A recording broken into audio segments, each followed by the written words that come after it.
Today's episode of Stones Over Bones is going to examine the inscriptions and datestones that can be found in the downtown area of my hometown, Salem, Massachusetts. And before we begin, I just want to remind everyone of my Patreon account. If you enjoy this content, please consider subscribing, or at the very least, hit the subscribe and like button below. Okay, so I think it's appropriate that we begin this walking tour at City Hall, which was built in 1837. There's a beautiful carving right above the main entrance. It's gilded in gold leaf, and it just sparkles so beautifully in the sun. Look at how the serifs of the L and the T are slightly slanted at the ends. Really nice, subtle touch. If you walk to the right, you'll come to the Lowe building at the entrance of the pedestrian mall. Look at the back left corner of the building, and you'll see these two beautiful marble slabs. The one on the top has raised Gothic letters that indicate that the first Protestant church in America was built on this spot in 1629. It's one of my favorite date stones I have ever seen. Look at how the base of the numeral 1 is like an arrow, and how the serifs of the 2 and the 6 go inwards. Such a unique set of numerals. Continue walking up Essex Street, and you'll see 3 marble inscriptions wrapping around the Namestones Trust Company. This is the one above the side window, left door, and right door.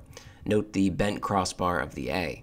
Now turn around, and you'll see the very impressive Salem 5-cent saving bank, incorporated in 1855, according to that elegant date stone. The long inscription in gold leaf fits perfectly with the federal neoclassical style. Kitty corner to this bank is the Derby Peckin block, which has one of my top 3 favorite inscriptions in all of Salem. On the right side of the brick building, you'll spot this long brown slab that has Derby Square boldly cut and painted in gold. I love that period at the end. I love how wide the serifs are. I love how the swash of the Q curls into the counter itself. Absolutely outstanding stuff, even if there's some minor damage at the beginning. Walk a bit further down, and you'll come to a building on the corner of Essex and Central Street. Look above the door, and you'll see in high relief letters that this is the Namestones block. Note that it is carved in 2 separate pieces that curve with the building itself.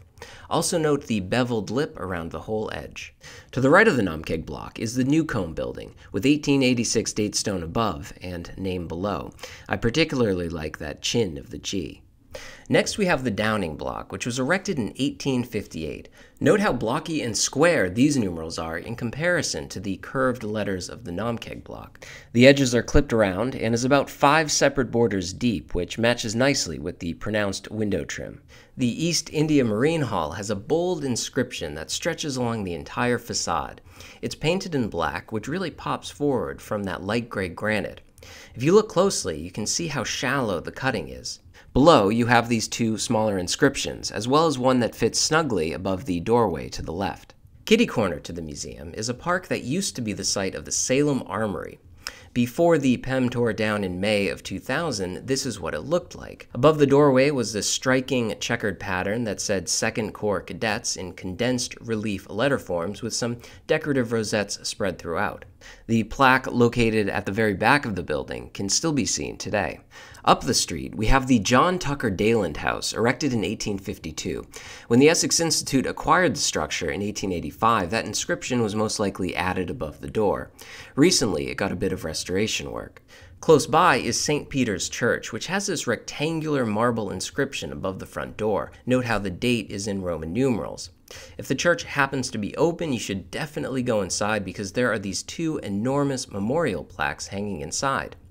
At the end of St. Peter's Street, you'll come to the Old Salem Jail. Look at the top left peak, and you'll see this Gothic date chiseled into that strong Cape Ann granite. The First Universalist Meeting House is tucked away in a hidden courtyard and has a very elegant date stone carved in marble above the front door. Across the street from the Lyceum is the old water department. The name and date is still visible, despite some weathering on this large marble slab. To the left of City Hall is the Kinsman block, which is boldly announced by these high relief letters. Note the period at the end, as well as the curved borders with circles at the corners. It's very different from the style of the 1882 date stone above it. Look slightly to the right, and you'll see that this was once Oddfellows Hall. Now we come to the courthouses on Federal Street, the oldest of which was the County Commissioner's Building, erected in 1841, as you can see by the date stone, which springs forth from the granite. To the left of it is the old Superior Court building, first built in 1861 and then remodeled in 1891 in the Richardsonian Romanesque style, which explains those old-style numerals up top. The Registry of Deeds was built in 1909 and has a very noble inscription running along the top of those 6 massive granite columns. The Wesley Parish building has this plaque on the back left side of the building. It's an odd location for such an impressive inscription. Also odd how that shape is cut out like that at the bottom, but worth a look if you're walking by.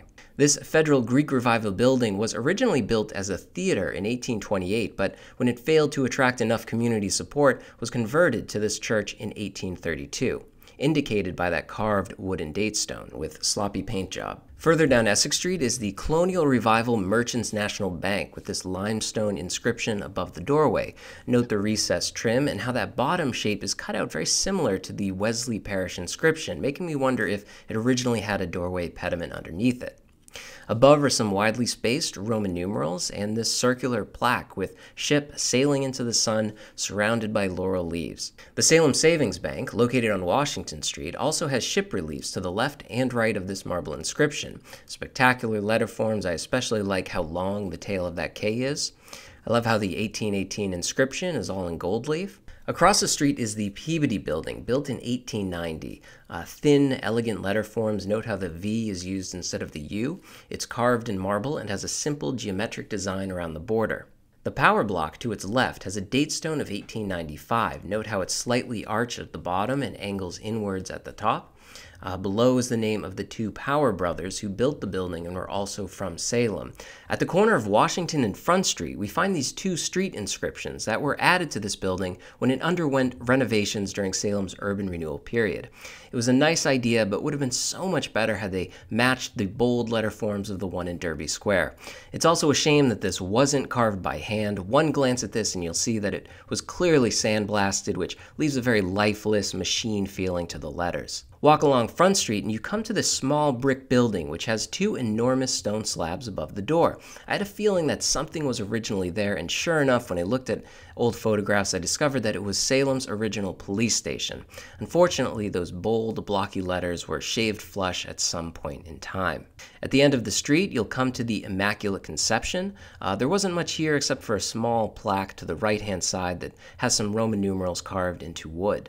To the left is the Boys and Girls Club, which has a really missed opportunity above the door. You can see that those letters are all sandblasted and not really worth your time. But what is worth your time are these 2 beautiful sculptural plaques to the right and left.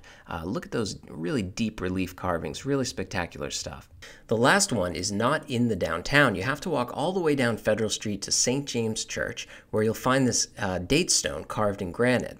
What I really wanted to share, though, is at the base of the steps. This is the cornerstone of St. Joseph's Church, which was sadly torn down in 2012. Since I started at City Hall, it seems only appropriate that this is where I end. As you can see, Salem has quite a lot of beautiful inscriptions downtown. I wish the modern buildings still upheld this tradition. If I happen to miss any, definitely let me know in the comments below, and thanks for watching.